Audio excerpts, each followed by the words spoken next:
Welcome back to another episode of the Equity Mates Summer Series and a happy new year. This is a podcast where we explore everything that is possible in the world of investing. And if you've just joined us for the first time this year, a massive welcome to the community.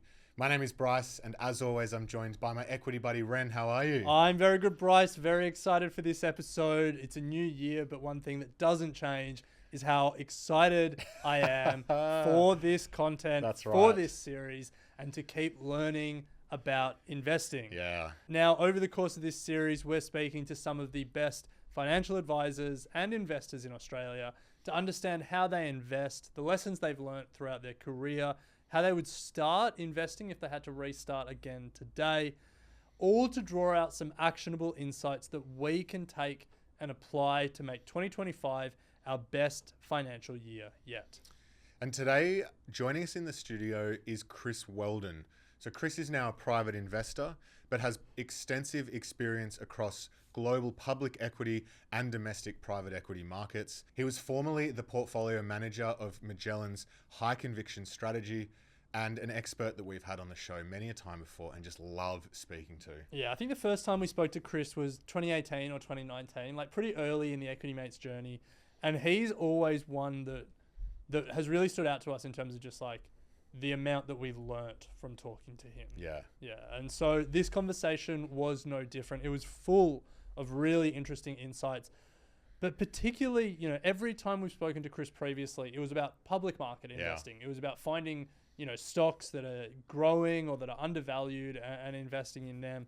But Chris is now investing in private markets, but particularly the smaller end of private markets.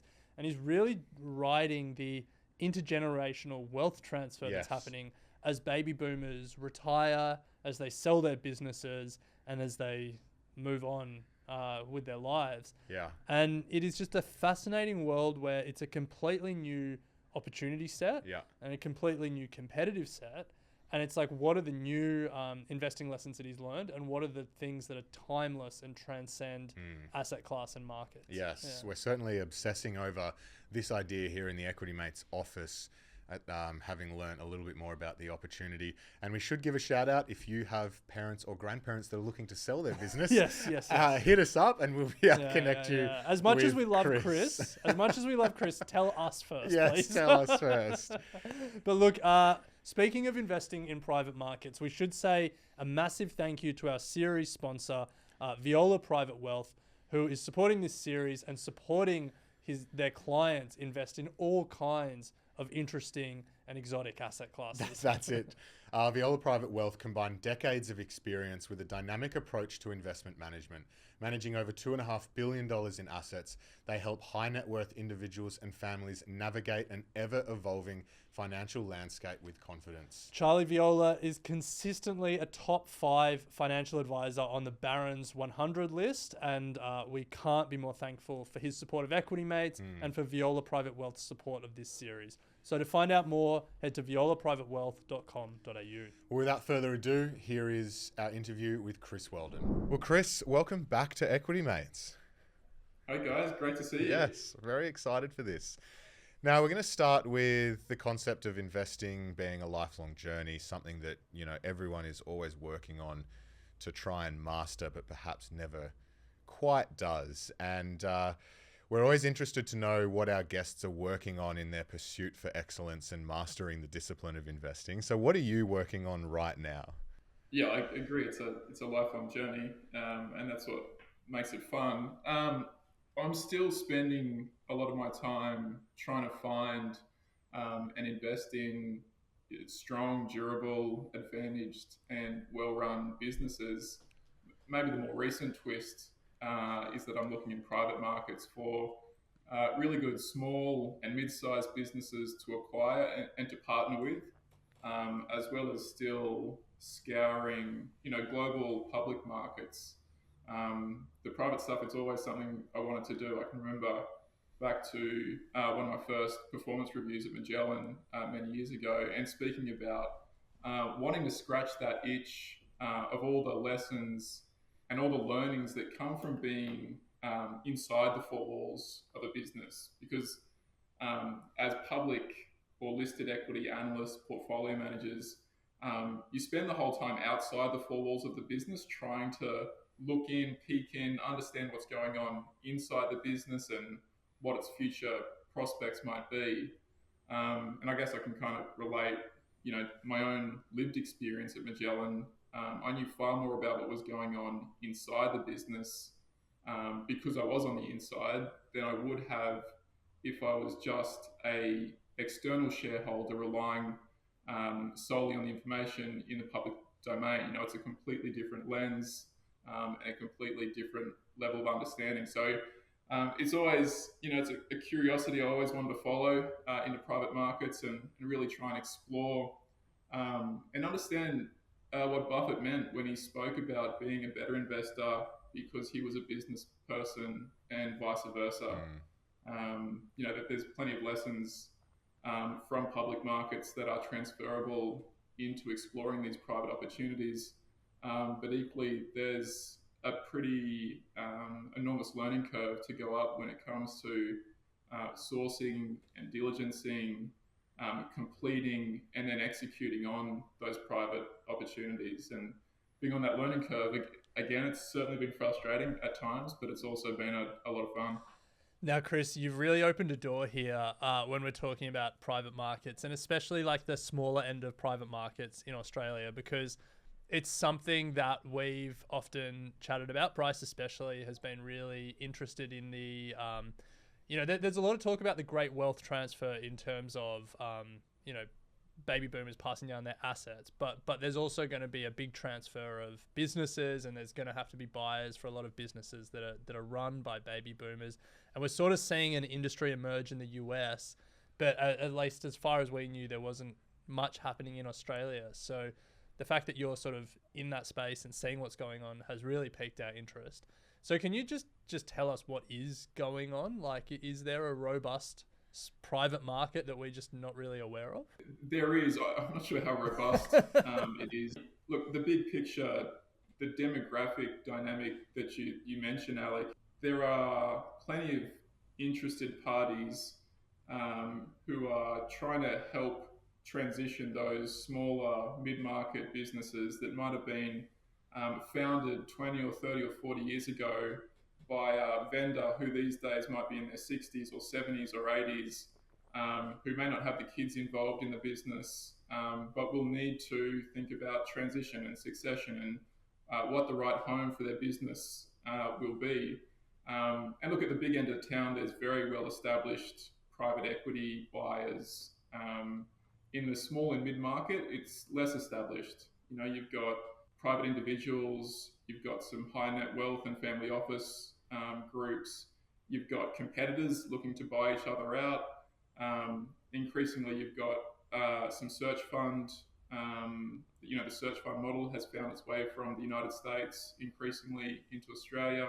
There are more attractive buyers today than there probably were 5 or 10 years ago, but I'd say still there is more supply of these business opportunities. There are still more sellers than there are good buyers at this point in time. But I think slowly that's balancing out. But I think oversimplifying, it's probably still a buyer's market at the moment. That's encouraging.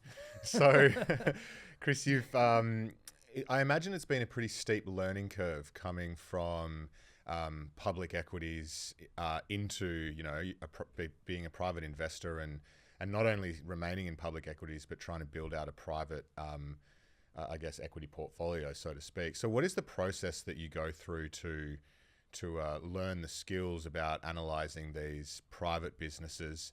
And I'm also interested, are there any tools and resources that you had access to as a professional investor in the equity space that you've continued to use in your private endeavors? The short answer, Bryce, is not really in the private space. A lot of the tools that we would rely on in the public markets was really about sort of aggregating and collating information, which there are wonderful service providers out there doing that, but that will suck in historic financial data, it'll collate expert calls, it'll just aggregate a whole heap of useful information. None of those services, sadly, exist in public markets, at least at the sort of small and mid-sized opportunity universe. So maybe there's a business opportunity for you boys to think about. Frankly, it's a lot more just grunt work. It's picking up the phone. It's doing sort of cold outreach via calls and emails to business owners. Um, there is a pretty well established broker and intermediary community in the small and mid-sized space. There are pros and cons of dealing with brokers in that channel sometimes. The small and mid-market advisory community can be very helpful, both in terms of the buyer, but also sort of making sure the seller is ready to sell and can kind of hold their hand through a process that, let's be honest, most of these sellers will have never sold a business before. So they need a lot of help, a lot of guidance, a lot of assistance. And it's great when there is a professional and sophisticated intermediary involved, helping them through that process. But that's not always the case. Sometimes you're doing a sort of proprietary process, and a lot of that hand-holding falls back on the buyer to sort of help them get their books ready, help them understand the process, help them move them through the stages. That can fall back on the buyer a lot of times as well.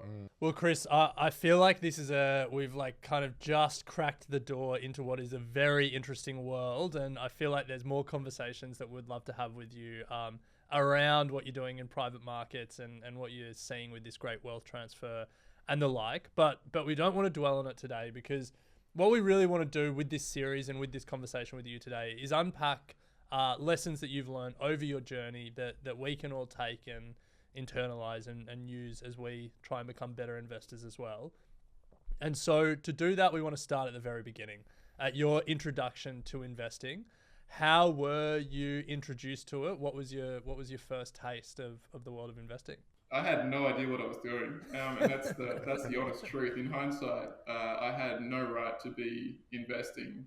I've always been fascinated by business, by the fundamentals, by competition, by why some businesses win and some businesses lose. And I guess in the early days, the stock market was, just this thing where you could bet on businesses. That was the extent of my knowledge of what was going on in the stock market. I think I was picking stocks based on their ticker codes. Haven't heard that one. Like WTF, right? Like, yes. Like I said, no right to be doing any of that sort of stuff. The best thing that happened, unsurprisingly, was that I lost a ton of money. And when you're young, every dollar of savings really counts, and it really hurts when you lose it.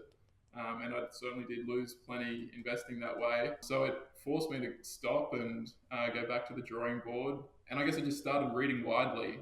And I was lucky enough to stumble onto Ben Graham at some point. And Graham leads you on to Buffett. And Buffett leads you to Munger.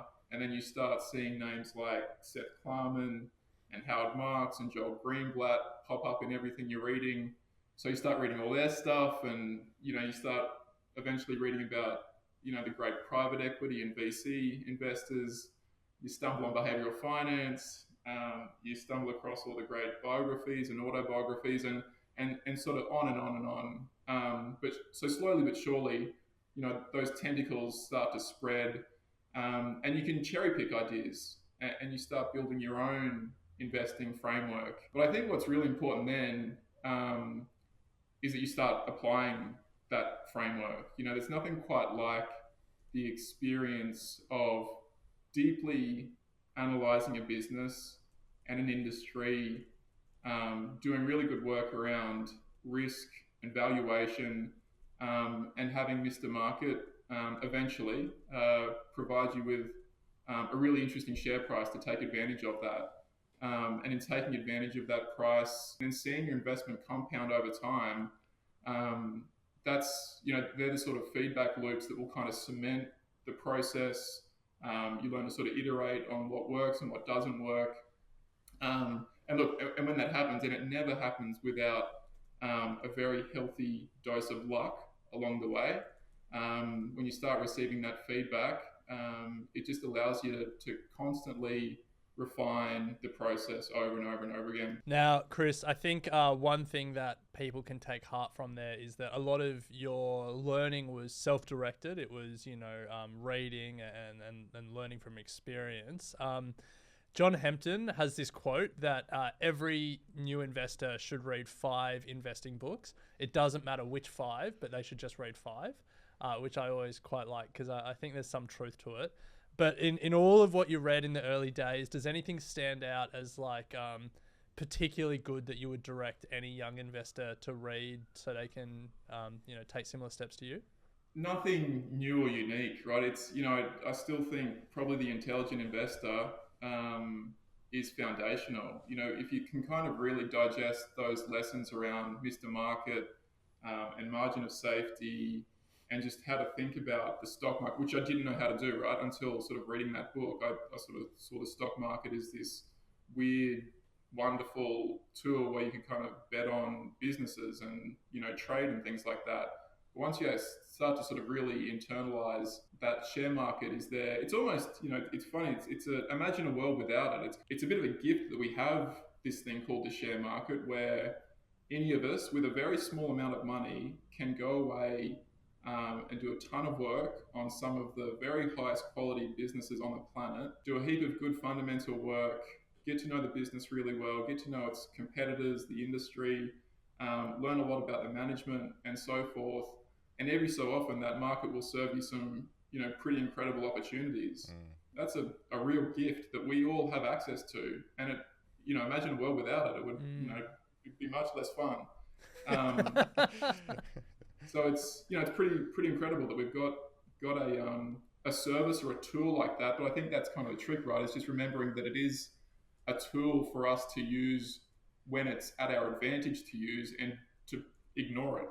Most of the time, because there's so much. There's just like this endless torrent of noise and chatter, and so if you can turn that off from time to time and just sort of pay attention to the market when it's feeding you great opportunities, I think that's the mindset that you want to have. A world without the stock market. What a nightmare. What a nightmare. Now, Chris, thinking back to your early days in, I guess, as your professional career started to really take off, are there any major lessons from that part of your career that you still hold to today? I'm not sure that there are that many lessons from the very early days. Most of what I knew back then was garbage. That's a lesson. I had to move on from those ideas. But I'd say, I still have a very similar attitude and interest to those early days, even if the lessons had to be forgotten. Like I said, I still find the existence of the stock market to be this wonderful gift that we've all been given. But I don't think there's many lessons from those early days. I was forced to leave a lot of those ideas behind and find better ideas.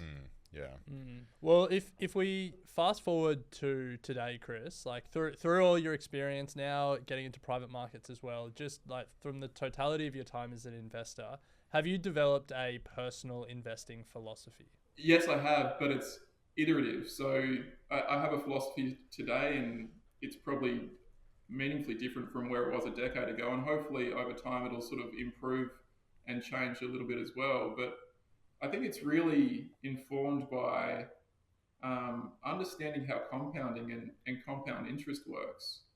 A lot of my philosophy, I think, is downstream from that. If you understand that compound interest formula, future value equals your present value times 1 plus R to the n. It's a pretty fundamental sort of, but simple formula in this investing world. If you kind of really understand that formula and the importance of the rate of return, but really the supreme importance of N, time, you really come to understand that the most important thing is time. Like Morgan Housel says in his book, time does all the heavy lifting in that formula.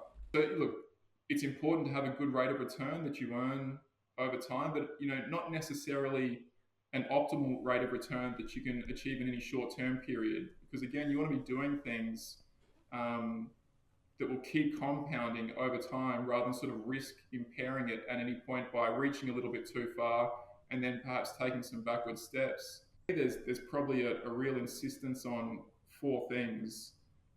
This acronym I've always sort of had in my mind of UQMV, U standing for understanding as the most important thing. You know, it's sort of Buffett's idea around circle of competence. If you can't understand the business, nothing else matters. Whatever I mentioned, the next three things don't matter if you don't truly understand the business and the industry. Q, quality. You know, why does a business earn excess returns? Why should it continue to earn excess returns over time? There's obviously an enormous amount that goes into that.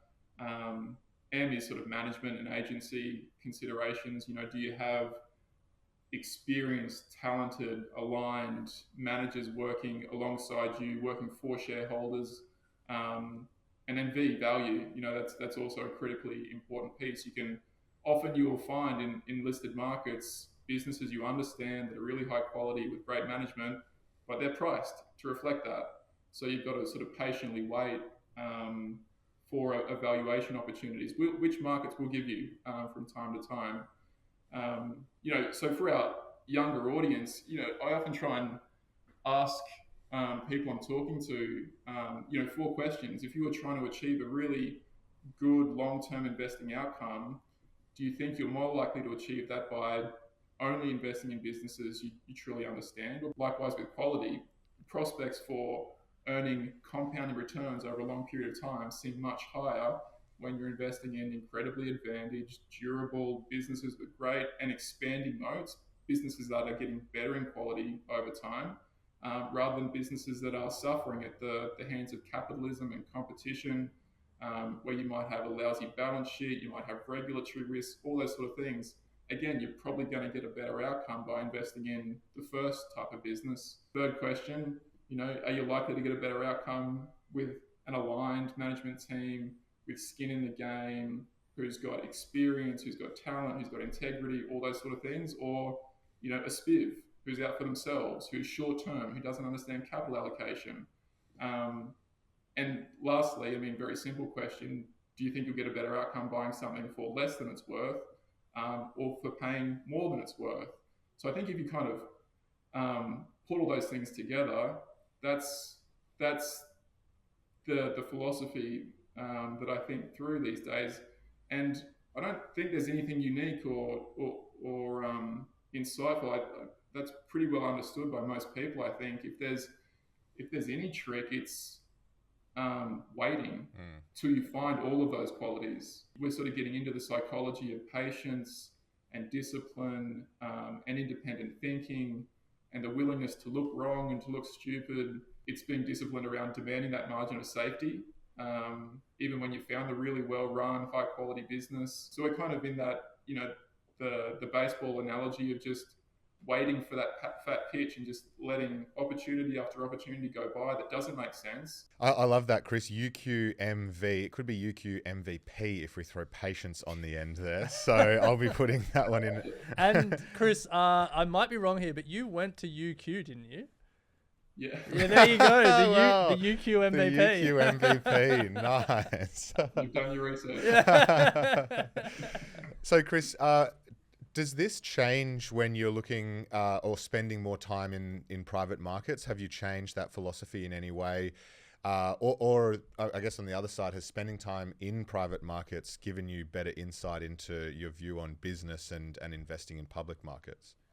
The couple of ones that jump to mind, as a framework, it's transferable. Yeah. As I think about it while I'm speaking, quality coming from public markets, you know, we have these well-established frameworks like the Porter's Five Forces and Hamilton Helmer's Seven Powers and things like that. And they are great frameworks for understanding the quality of a lot of large listed businesses. Those frameworks are less transferable into small and mid-sized businesses, to be honest, is my experience so far. You know, you don't find businesses with network effects and massive switching costs and those sort of things. You're often dealing with a very different definition of quality, and I'm still trying to be honest, get my head around how you think about quality in the private markets. Often what I'm finding is they're just very it's the compounding of very marginal advantages. You know, you might have a business that's been around for a long time and that has earned a slightly better reputation than a lot of their competitors because they don't cut corners. They do what they say they're going to do. They show up every time. They've got good systems and good processes to deliver a consistently high service to customers. But that's flimsy to me, you know, coming from the public equity world. That's not a particularly strong moat. But as I look at a lot of these small private businesses that have a multi-decade history of delivering excess returns, there's something that they're doing. And there's something that they're doing that's delivering those excess returns and satisfying their customers and, you know, often making their owners very wealthy. It doesn't come out of the textbooks that I've read. So I'm still trying to really get my head around how to define quality in the smaller end of the business world. Management's also a really interesting one because often you're dealing with management that's transitioning out. So you've got to think about how to replace them and whether that's someone buying the business also with the idea of inheriting that role and buying themselves a job, or bringing in some management to sort of replace the owner. There's all different ways of solving that. But management, you know, in a listed business, you've got a management team that's there and is staying with the business. That's not necessarily the case in private markets. And maybe just the last one on V and valuation.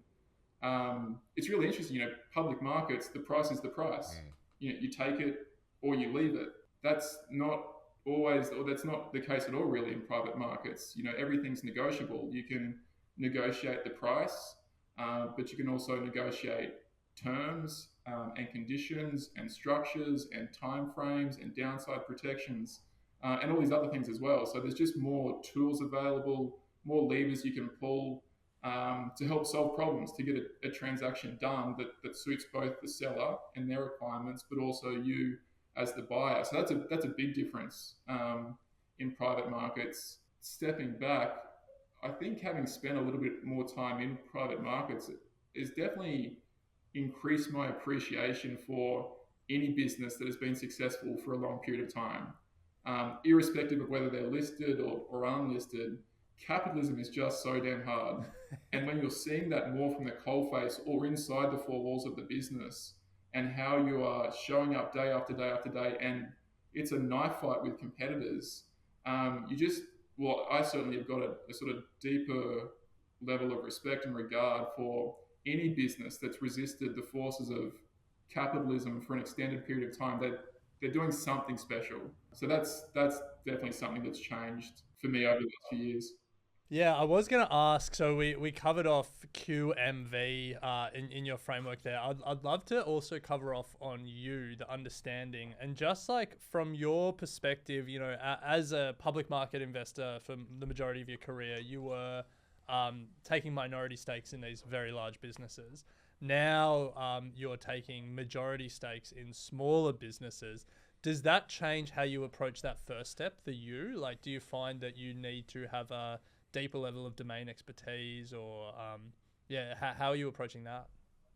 Yeah, the short answer is yeah. It's a great question, Alec, and the short answer is yes. Like we were saying a little bit earlier in the conversation, in the public markets, there's so many great service providers out there that will just feed you, inundate you with information, and so you can kind of start to get an understanding, you know, the U point, an understanding of those public market businesses.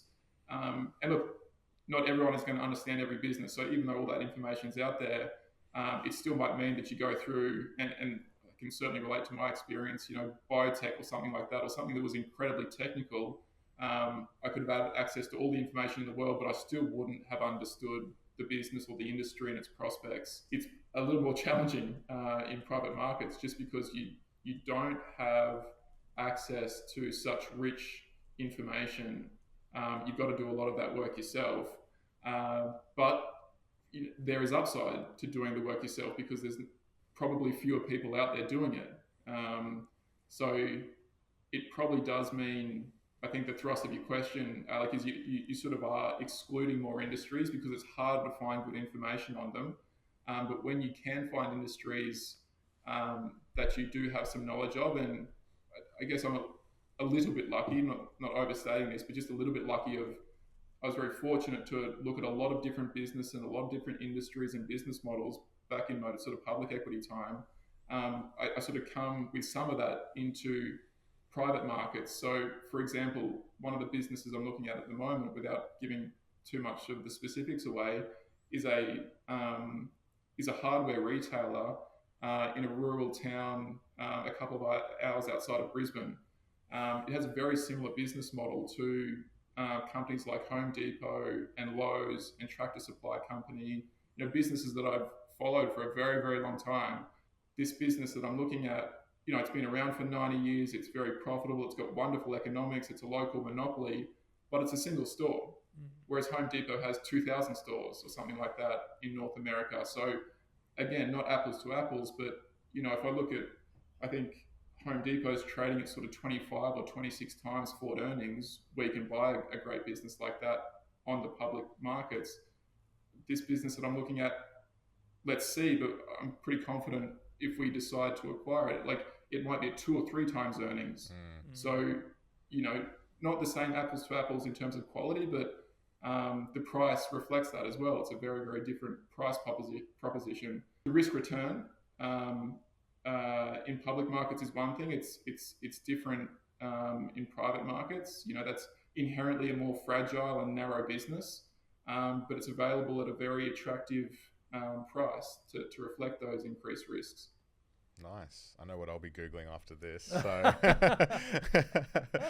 Now, Chris, drawing on all of your experience across both markets, if you were to set up a retail investor's portfolio today for the next 30 years, I think the caveat is that you can't sell or trade it. How would you invest that? And you can be as specific as you'd like, or do it from a principles-based point of view. But yeah, just interested to get your thoughts. I'd probably be very binary on this, I think, to be honest. I would either be really, really passive, yep, or really, really active. And I don't think there's a right or wrong. It's just whatever makes sense to that individual, their experience and objectives and circumstances, timelines, risk appetite, all those things, and their willingness to do the work. If they're willing to sort of spend hours getting to know businesses deeply, and all that entails, the business itself, its competitors, management, valuation, all that sort of stuff, then there are incredible opportunities out there in public markets and private markets as well, but it requires doing a ton of work. And if that suits the individual, I encourage that. Like, there are wonderful opportunities out there, but it doesn't suit everyone. And there is nothing wrong at all with recognizing that. And I'd be extremely confident that if someone parked their money for 3 decades in a couple of good low-cost ETFs that just passively sort of followed global markets and the Aussie market as well, I think, again, just understanding the power of compounding, coming back to that, and what 3 decades of compounding at even a reasonably good rate of return will deliver you, that will be a fantastic outcome for an individual. Love that. Now, Chris, you've given us heaps of lessons throughout this conversation, but I'm going to try and double dip and draw one more out of you. So if you think back to the early days of Chris Wheldon as an investor, looking up stock tickers on the ASX and punting on the back of what you found, if you could share one more lesson with that young Chris, and one lesson that you think every young investor should learn, what would that be? It would be internalizing that understanding of the power of compounding for a young investor. I think that's what we're talking about, right? So I'm not sure there is, as boring as it is to repeat the same answer, I'm not sure that there is a more important lesson, because I think what the younger investor needs to understand is that they may not earn the same rate of return as a seasoned, experienced veteran of the investing game, but they can legitimately overcome that experience gap because they have time on their side. And by starting young and getting more time invested behind them, they were very, very likely to come out ahead of that season. Like, time is something that the seasoned, experienced guys can't get back. And if you're starting young in this game and getting some exposure to the market, actively or passively, whatever makes sense for the individual, they can overcome so much of that, disadvantage that they think they might have. Because again, it's the time that does all of that heavy lifting, and if they can get great time, even if they're earning a little bit lower rate of return, they'll still come out ahead. Mm. Does that answer change if we were to talk about an older investor, say, well, you now? Not that you're old, I but mean, come on, we don't normally insult our guests, but well, older than us. Well, Just. It would still be right at the top of the lessons. I think someone in their 40s, 50s, even 60s these days, right? They should have multiple decades ahead of them still. Of course, circumstances will change, and the need for liquidity and all those other considerations would obviously need to be part of the right allocation, and not just capital allocation, but time allocation as well for an older investor. But when you've still got decades of runway on your side, I don't think you do too poorly by still really understanding the power that a couple of decades in the market will give you. Well, Chris, you're not that much older than us, so I hope for our sake as well that we all have multiple decades in the market left. But where we want to finish is there's a lot of conventional wisdom in the industry. There's a lot of sayings you learn when you're young, a lot of things that you'll hear in the media that perhaps just aren't so. You've spent a fair bit of time in the industry now. You're not as enmeshed in the Sydney finance scene as you once were. What's some of that conventional wisdom that you think, looking back, is perhaps wrong, should be ignored, maybe is just something that shouldn't be taught at all to young investors? The easy one that jumps immediately to mind is arguing against the strong form efficient market theory. But I think that's kind of less controversial these days anyway. I think what the question really makes me ponder is that investing, and maybe I think this is kind of at the heart of your question as well, investing is this sort of endless battle between contradictions. It's risk versus return, active versus passive, fundamental versus technical, concentrated versus diversified, top down, bottom up, value growth, humility versus hubris, aggression versus caution. You go on, like greed versus fear, patience versus action, popular versus overlooked.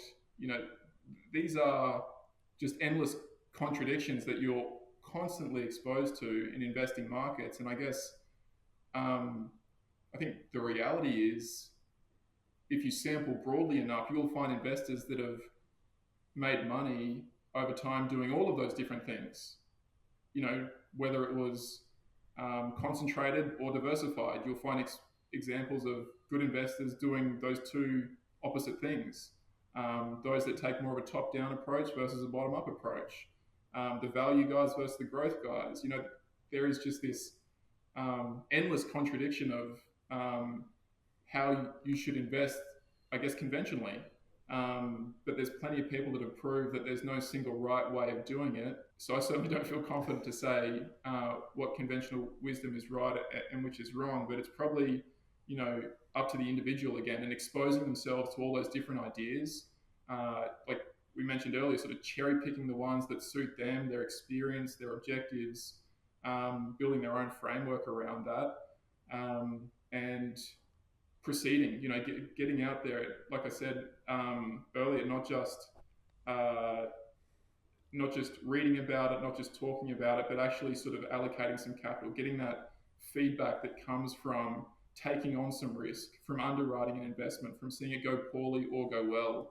One of the things I've sort of noticed increasingly over the years is how seductive this content treadmill is. Of you could spend all of your time just consuming this really interesting, fascinating content, and you'll learn plenty from that, but sooner or later you actually need to sort of pull the trigger and act and take a risk and try something, because there's a whole other range of lessons that will come from that you won't get from the books and the podcasts and the articles. You know, I guess it's a bit like riding a bike. You know, we can read all the books in the world about riding a bike, but until you actually get out there and try and fail and fall off a few times and get up and go again, there's no other sort of feedback like that. And I think investing is a little bit the same. You know, you consume all the knowledge you can, speak to everyone, never stop learning, and you can learn from everything and everyone.